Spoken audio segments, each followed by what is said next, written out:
Hello, everyone, and welcome to the Wellness Wednesday broadcast.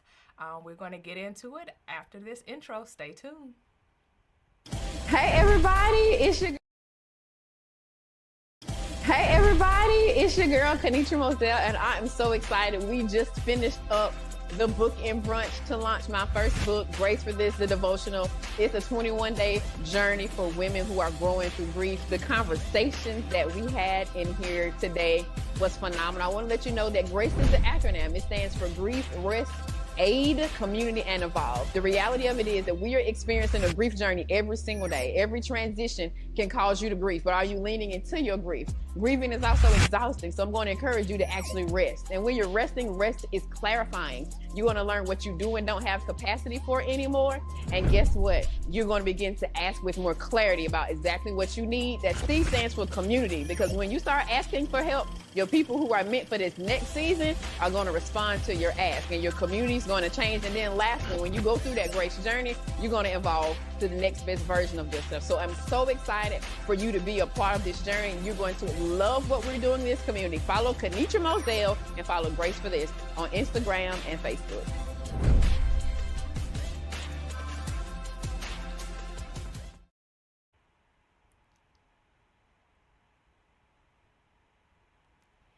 Hello, everyone, and again, welcome to the Wellness Wednesday broadcast with Grace for This community.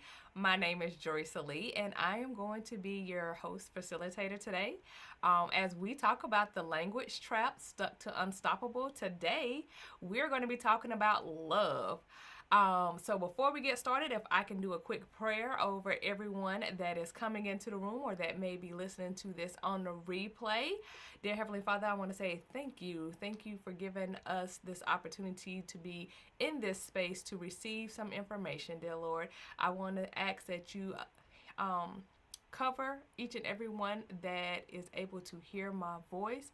I pray that everyone is able to release some of the strongholds and core beliefs or things that are keeping them stuck when it comes to love, and be able to shift into a space that makes them unstoppable as we discuss new languages, new words, new definitions as we define love.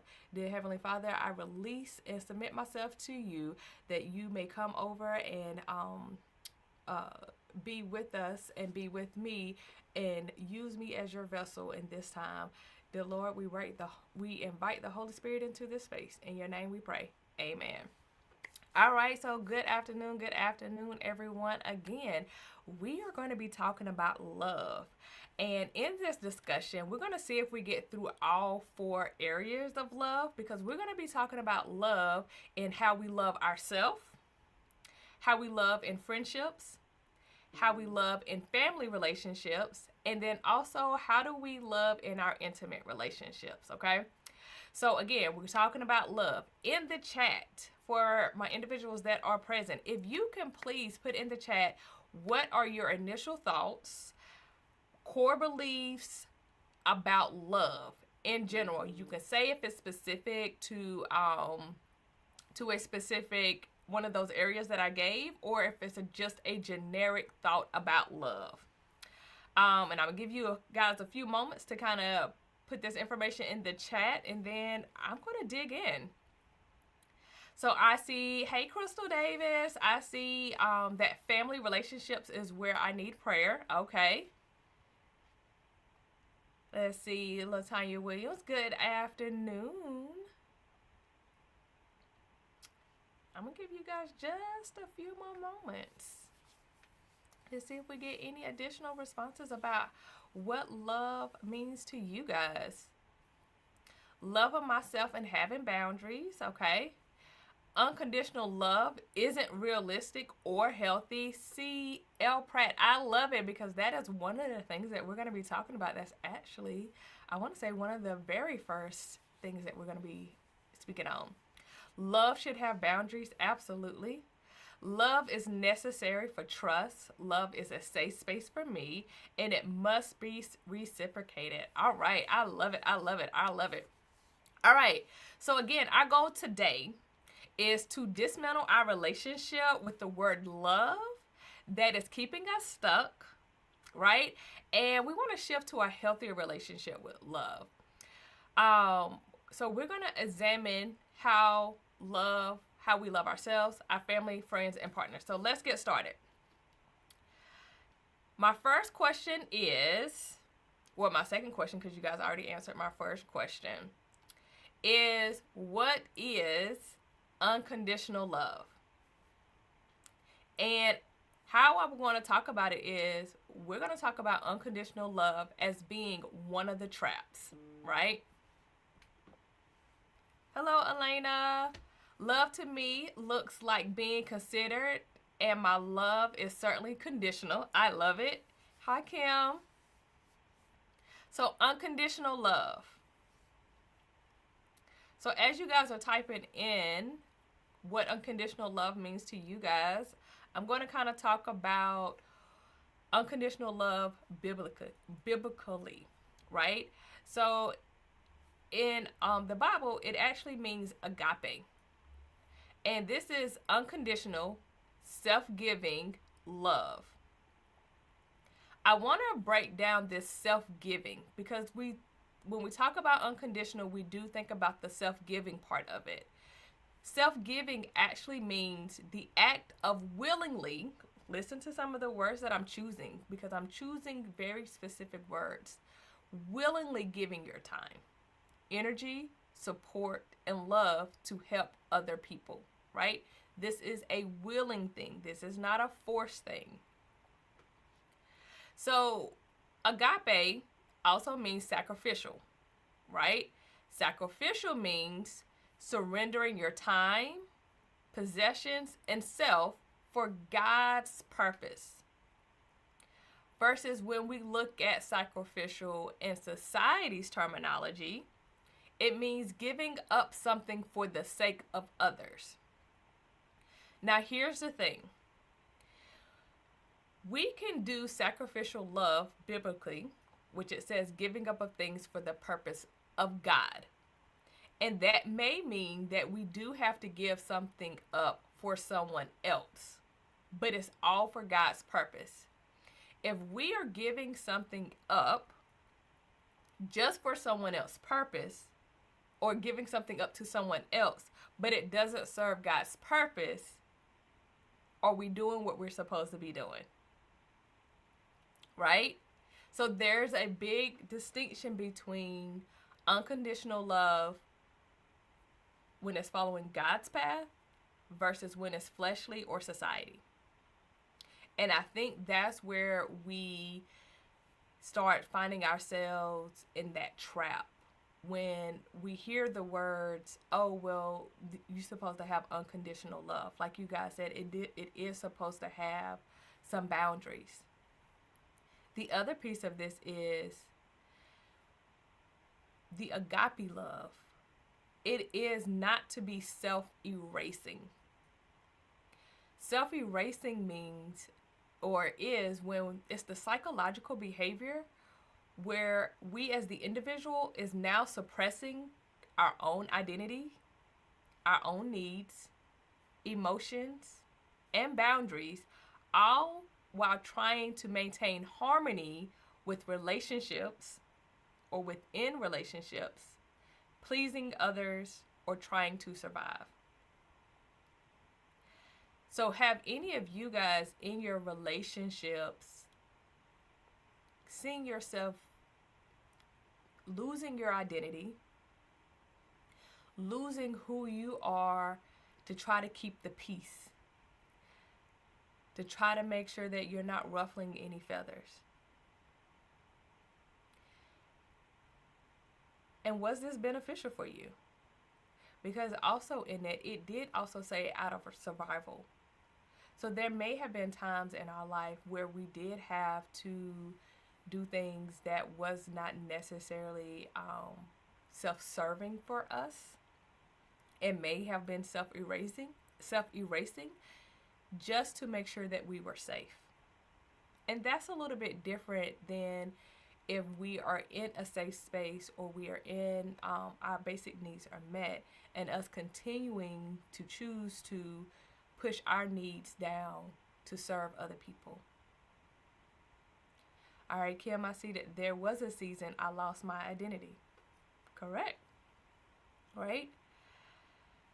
So agape love is also rooted in choice, not obligation. So when I first read unconditional and self-giving, I asked you guys to pay attention to the word choices that I was using, because the self-giving is the act of willingly giving, right? I'm choosing to give my time, my energy, and my support and love to help others. It's not by force. It's not out of obligation. It's a choice.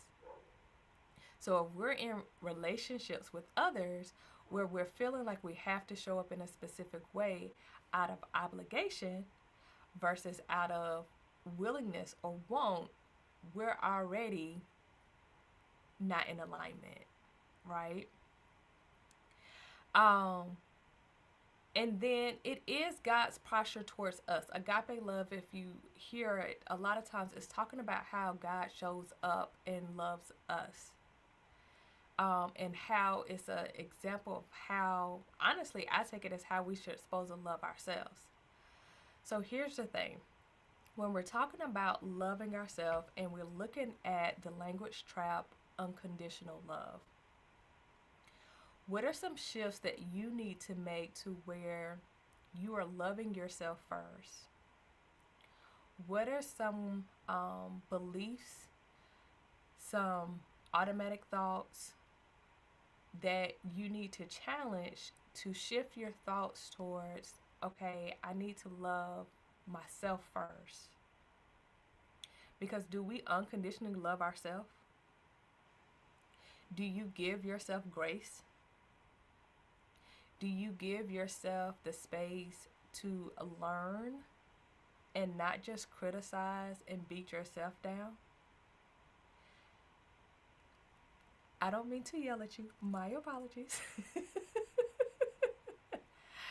How are we truly loving ourselves? Because we are, especially as adults, we are the first person to show up for ourselves. And if we can't show up for ourselves, and if we can't love ourselves, how are we then expecting our family, our friends, and our romantic partners to love us?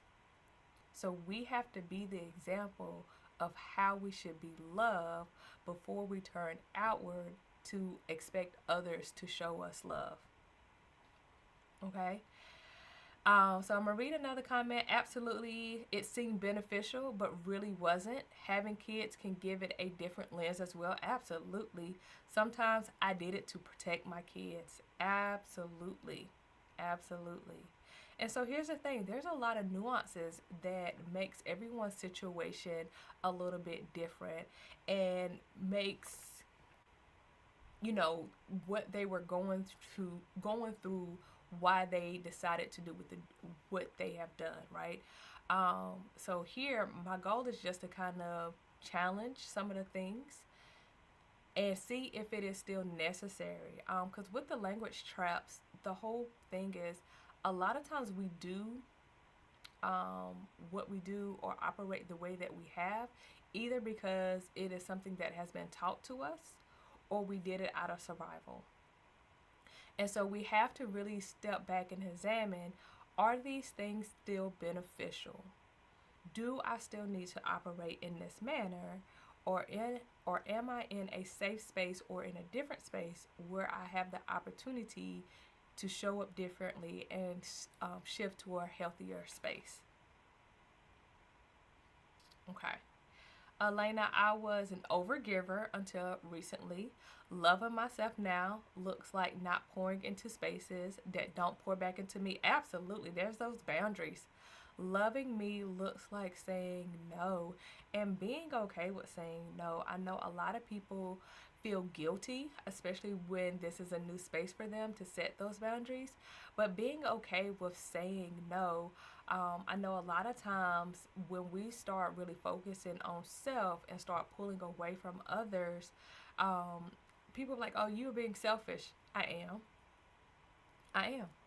And it's not selfish in a detrimental way to where we are harming others, right? It's a selfish way to where I'm now showing up for myself.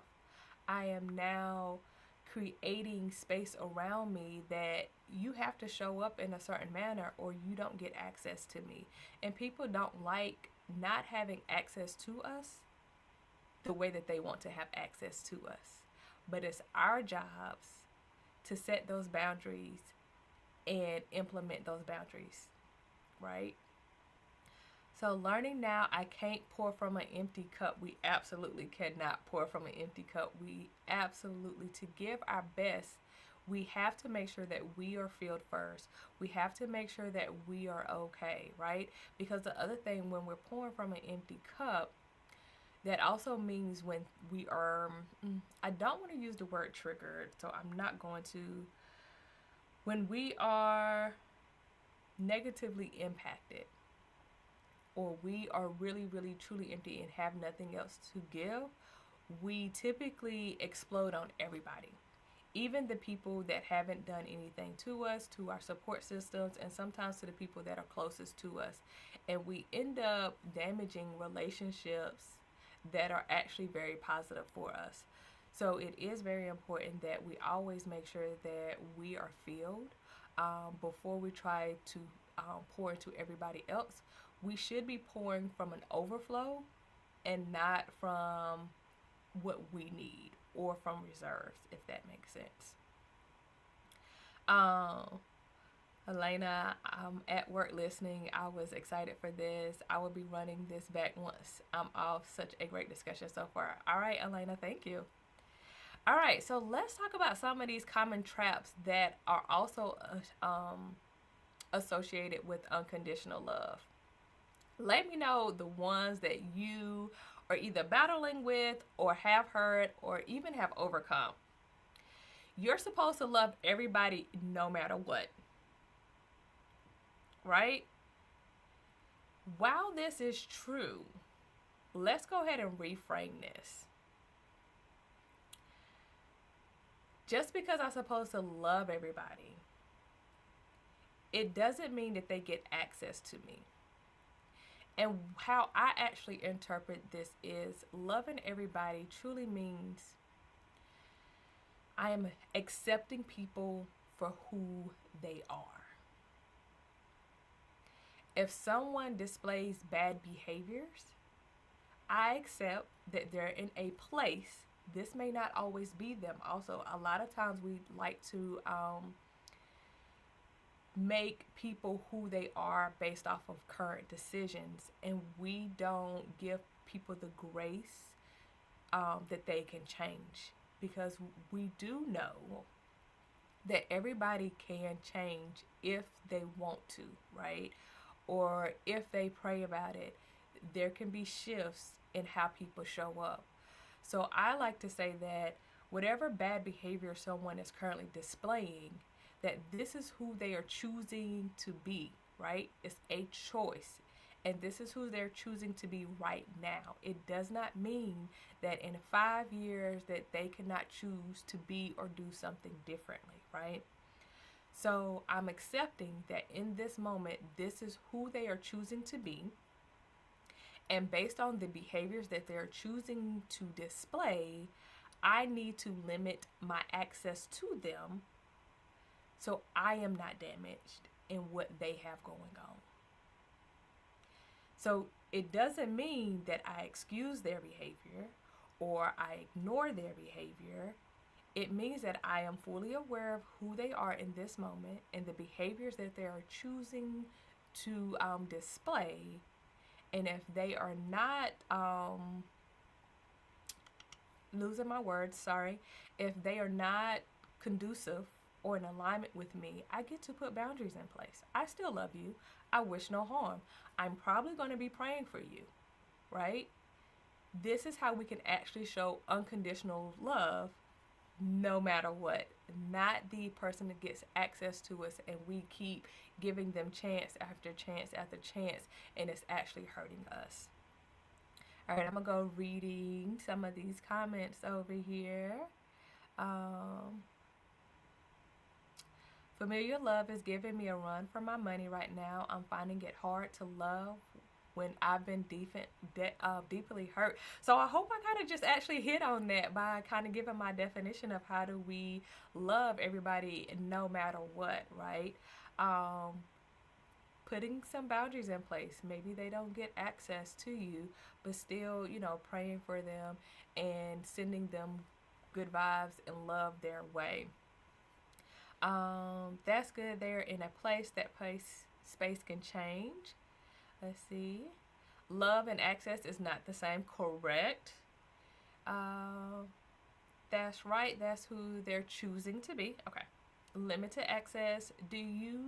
Don't have the same access? Love you, but from a distance. Right. Okay. So another common language trap is forgive and forget. We talked about forgiveness last month. And I don't know if you guys remember my definition for forgiveness, but kind of as a recap, to me, and this again is my definition of forgiveness, is again, it goes back to accepting this is who you are right now. But I don't have to choose to be a participant. I can choose to have boundaries and limit my access to you. And I am no longer going to carry the hurt that you have done to me. And what I mean by not carrying it is I'm going to go through whatever process I need to go through to heal, right? So I'm going to identify like why whatever you did to me is impacting me, the feelings that it is bringing up, and then even identifying, okay, what is it that I actually need?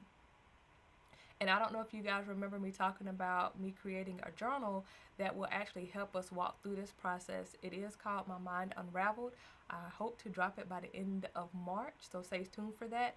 But we have to go through the process of acknowledging what someone has done to us, figuring out why we are offended by it, and what is it that we need, and what is the communication, or what do we need to do about it, right?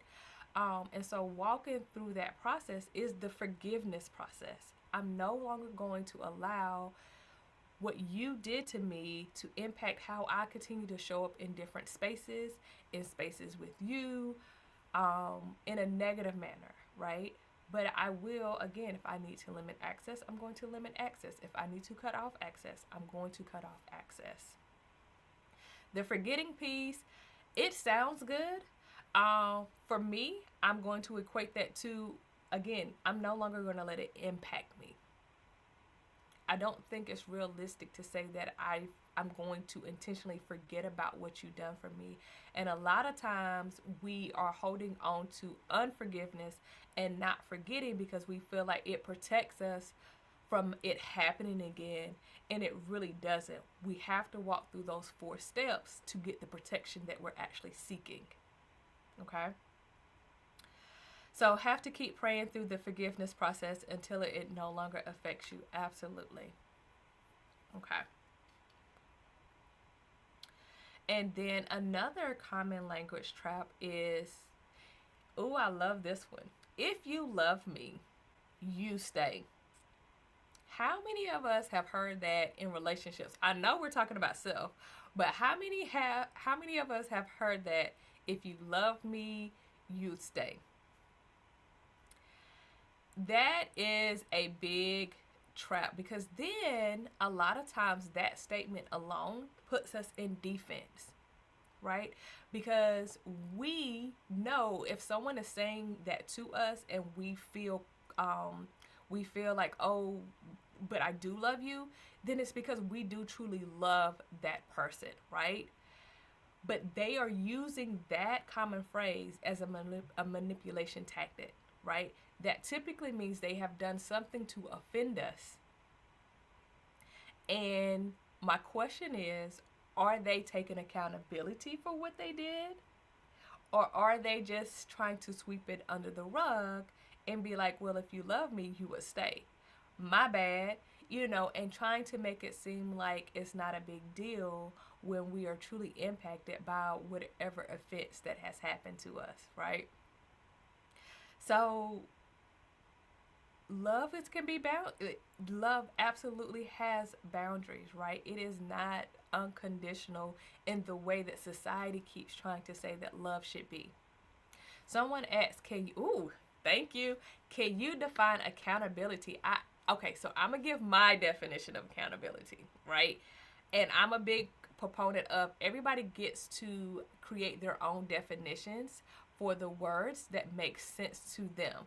And when we're communicating with others, we have to make sure that when we're using the same common words, that we have the same definitions, right? And so a lot of times you may have to take a pause when you're having intimate conversations and you feel like you're going in a loop and you guys can't get on the same page even though y'all using the same words.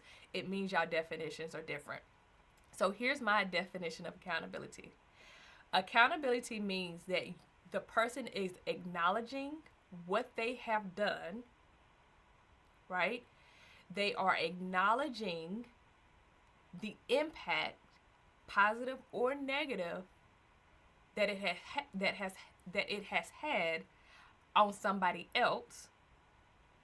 And then they're willing to have a conversation of what the person that has been offended needs to be able to move forward. So for me, accountability isn't just enough saying, oh yeah, I did it, my bad. That's just acknowledgement, maybe, right? But what steps are you willing to take to make it right? And then actually seeing that person take those steps. Accountability without action, I've heard somebody say, is manipulation. I don't know if anybody else has heard that. But that is my definition of accountability. Okay, let me go back to the chat and see what we got.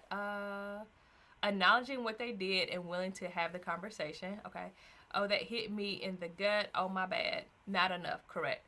Accountability begins with acknowledgement and acceptance of offense before moving forward. Correct. Yes. Okay. Is there any other questions about accountability? Or any other thoughts? Okay. So, if you love me, say we work through that one. Love means being selfless. Again, I think I kind of hit on the selfless part, right? Of self-giving. It's the willingness to do it. Someone cannot demand or require us to be selfless.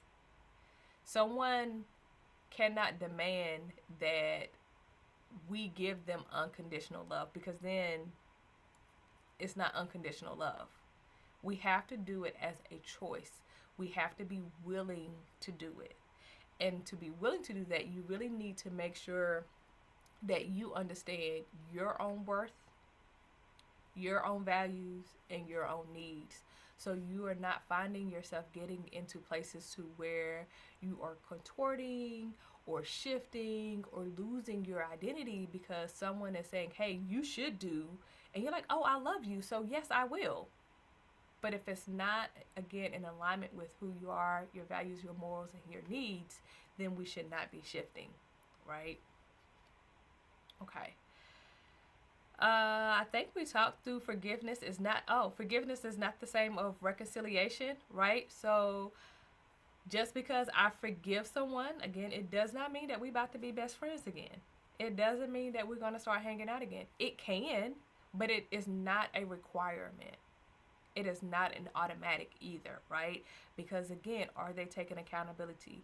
Are they shifting? Are they doing things differently? Have you identified what it is that you need so you could accurately communicate that to them? So it's a twofold. Everybody holds responsibility in how the relationship maneuvers and how the relationship progresses. Okay? So love can be unconditional and boundaried. I think I spoke on this earlier where I was saying that I can accept where a person is, even in all of their flaws, and then adjusting and identifying what access they get to have towards me because of where they are. I hope you guys have your journals because I have a journal prompt for you for this section. In what ways have you been taught that love requires self-abandonment? When you guys get a moment, I would like for you to kind of take time to really reflect on that question, right? And see what comes up. And see what you need to release. And how you need to shift into a new space. Okay. So that's our love about ourselves. Are you guys ready to move on to talk about love in friendships?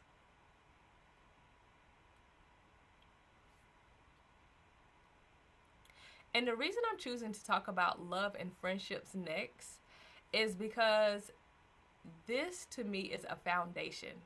The second step, right?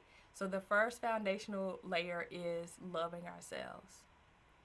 The second foundational layer is how do we show up in friendships, right? So how do you guys love in your friendships? What are some expectations? How do you define love in your friendships?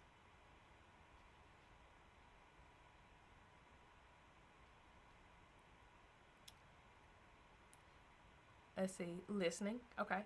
Oh, okay. So you want a friend that listens. And someone said something earlier, reciprocal, encouraging. Okay. So biblically, this type of love is related to philia. And this means mutual affection, right? Challenging and sharpen. And give me 2 seconds because I want to make sure that, okay, yep. Sorry, I was referring back to my notes.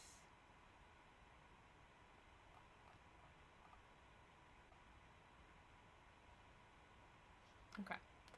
So let me ask you some questions when it relates to your friendships and how your friendships are showing up. And these are some questions that you can sit back and ask yourself too. In your friendships, do you guys' values align? Can you trust your friend? Do you feel respected by your friend? Is there a mutual exchange of support, energy, and affection? So think about it. Think about the friends that you currently have. Do you guys' values actually align? Do you actually trust that friend? Do you feel respected? And most importantly, is there a mutual exchange of support, energy, and affection? In our friendships, sometimes they can be one-sided. Happy birthday, Jamaica! Our friendships can sometimes be one-sided. Or sometimes we're holding on to friendships because we've been friends since kindergarten. And so there's the nostalgia there that, oh, I want to keep my high school friend. Or I want to keep my college friend. But if you guys' values no longer align, and your friend has betrayed you, or maybe you've done the betrayal, beyond the time that we have been friends, why are we holding on to it? Okay, Crystal. Repeat the question, okay? My question is, do your values align? Can you trust your friend? Do you feel respected? And is there a mutual exchange of support, energy, and affection?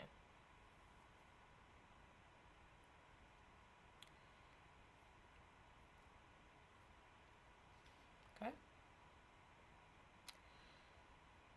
So with our friendships, it should be reciprocal. As much as we pour into someone, they should be pouring into us. Now, what I will say is sometimes in our friendships, if a friend is going through something, they may not be able to pour into us at that time.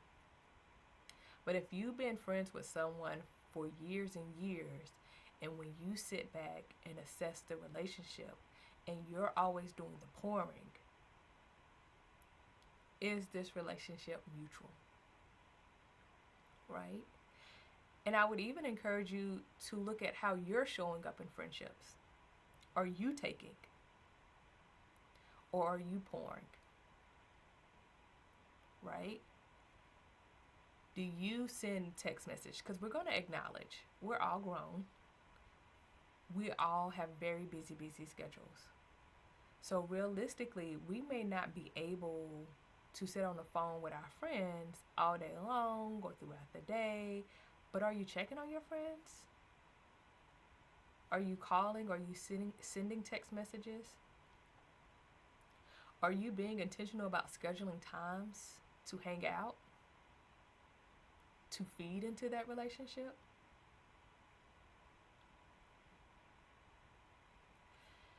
Healthy relationships have, again, the same values, or at least similar values. They can trust each other wholeheartedly. And again, if for whatever reason a trust has been broken, are we taking accountability? Are we having conversations? Right? And they also should be emotionally safe. Like, I should be able to go to my friends and be able to vent, and they encourage me and they uplift me, but they also hold me accountable. They should be able to call me out on my, girl, you know you was wrong. Right? And then we should be able to do that with our friends. If we have people in our lives who are only takers, we got to let them go. Why are we holding? Why are we holding? Friendships is the foundation for community care and intimate relationships. When I'm talking to individuals who are healing from past relationships that has been detrimental to them, and they are ready to get in the space of dating again, one of the things that I always remind individuals is, do you actually know the person? Right? Are you their friend? What do you know about them besides they look good? We'll kind of get into that one as we talk about the intimate relationships, but what do you know about them? Are we so gung-ho on being in a relationship that we are not taking the time to see how the other person shows up, to see if we even like them, to see if our values align? Right? Before we even get to the future goals of, yes, I want 2 kids and a dog with a picket fence. Do you know how they handle conflict? Have you seen them angry? How have they responded when their food was wrong at the restaurant? And this is, again, just on the friend level. We have to start, fine.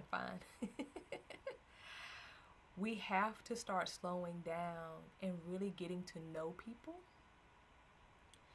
and not entering into spaces, I'm going to say desperation. I know that one might hit a little hard, but getting to know people for who they are and making sure that we are truly aligned before we become intimate friends and develop into different relationships. Okay? So, what are some of the language traps around our friendships? Real friends don't need boundaries. Yes, they do. This statement alone is promoting codependency and one party self-erasing, right? Where you're going to end up losing who you are because there's no boundaries. We absolutely got to have boundaries. My friends, unless there's an emergency, don't call me at 1 o'clock in the morning. I'm asleep. My phone's not even going to ring, but don't do it. Right? You can't just pop up at my house. I need you to call me before you coming over. I may not be there. We absolutely have to have boundaries within our friendships. I love this one. If they were your friend, they'll just know. They'll just know what? To me, this one is promoting poor communication. We may know who somebody is, but we absolutely still have to have appropriate communication. We've got to be able to have conversations. We've got to be able to truly understand. Now, there are some friends that we may get to where you can look at them and they know what you're thinking and you know what they're thinking, and then y'all just look. But the expectation that if they were your friend, then they'll just know. I will say, if they were your friend, that they will always have a conversation with you if you have offended them. A lot of times we get caught up in, well, such and such just stopped talking to me without a conversation. I like the saying, they know what they did to me. I guarantee they don't. I guarantee they don't. Unless you have told them, hey, this X, Y, and Z hurts my feelings, or I'm not okay with X, Y, and Z, and they continue to do it, then absolutely they know what they did. But this assumption that once something is done to us one time, that the other person knows what they did is very detrimental. We've got to communicate it. Now, if you don't value the relationship, then maybe we do just let it go without a conversation. But if it's something you did value, we've got to have the conversation. Friendships shouldn't be this hard. So I'm 50-50 on this one. And here's my why. Because on the outside, it does promote excusing bad behaviors and a lack of accountability. Right? Because I kind of hear that in conversations where one friend is trying to hold another friend accountable, and them using it as an excuse of, man, this friendship shouldn't be this hard. Like, I don't understand. You're not being, like, someone is holding you accountable and asking you to show up in a different way, right? And part of the thing is maybe they don't want to show up in a different way. And this is where the other 50% of me agrees that relationships shouldn't be that hard. They have to have communication. And if the other party is not willing to have the conversation, then it is absolutely going to be hard. But then we're looking at their actions, and maybe they're not a friend. It goes back to that unconditional love. And how do we make sure that we're safe and that we're good? Is that person accountable? And if they're not, we may have to let them go. And on the flip side is, are you showing up in this way? Are you being Are you taking accountability for your actions and how you're showing up in friendships? Because what are you bringing? Who are you as a friend? So to reframe everything, friendships is a relationships. Relationships require communication. So I think people confuse hard work with work. Hold on. I think people confuse hard with work. Correct. All relationships are work, but they shouldn't be hard. I agree. You absolutely have to work at your relationships. And if you're open to it, it actually wouldn't be hard, right? Like if you're okay with having conversations that are uncomfortable, then you're just working at it. But if you shy away from uncomfortable conversations, it is going to feel hard. Okay? If there's no communication, reciprocation, respect, or boundaries, just let it go. Absolutely, Kim. Okay? Mutuality also doesn't mean sameness, right? Like I don't want any of my friends to be just like me. I need my friends to be them, but I also need us to have the mutual grounds, mutual respect, and mutual energy pouring into the relationship. And here's a tough thing too that I know a lot of people struggle with is some healthy relationships are still seasonal. Just because the relationship is thriving, it is strong, it is mutual, it is a really good friendship, those can come to an end too. And it doesn't necessarily mean that either party did anything wrong, but you guys have served your purpose for each other, right? Because if it's a mutual, healthy relationship, it means that both of you guys benefited from it. And I don't use the word benefited in the negative connotation that society has on it as using each other, but as we both was able to grow. In our relationship, we both was able to serve our purpose, right?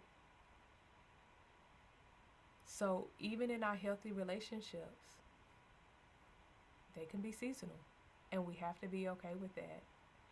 And we go through the grieving process. It's not something we just, boom, it's over.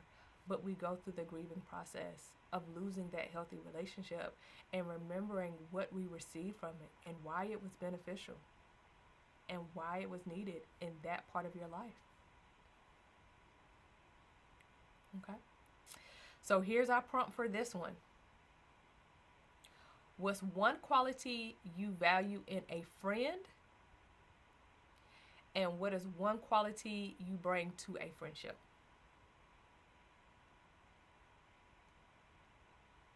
Okay? What's one quality you value in a friend? And what is one quality you bring to friendships?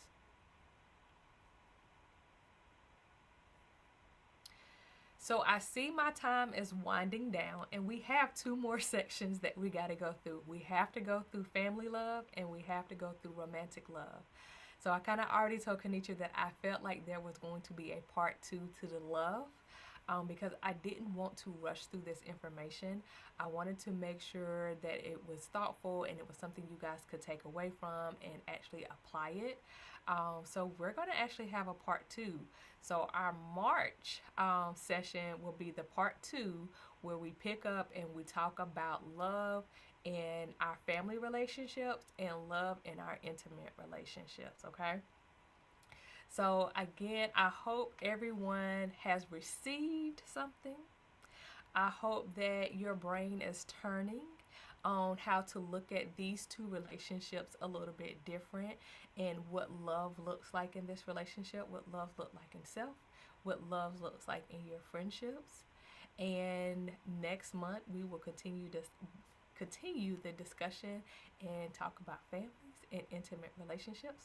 I appreciate each one of you guys' times, and I will see you guys next month. Have a good one.